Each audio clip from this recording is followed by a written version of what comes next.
As a part of the setup process, we'll need to configure Reality Hub. To do this, select Configuration from the menu and then choose Hosts from the Engine drop-down. By default, Reality Hub will load the Reality Engine from the editor path. However, we also need to add a new path that points towards the vanilla Unreal Editor executable file. The path may vary depending on where UE5 is installed on your system. In my case, it's on the D drive.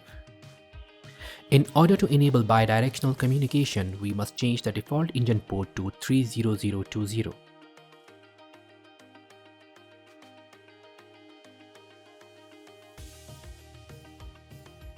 If you are storing your UE5 projects in a directory other than the default project directory on the R drive, you will need to add this folder path to the shared folder directory.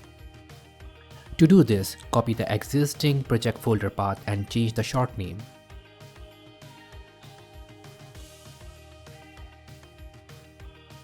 Then define the UNC path for the new folder and add your Windows login username and password.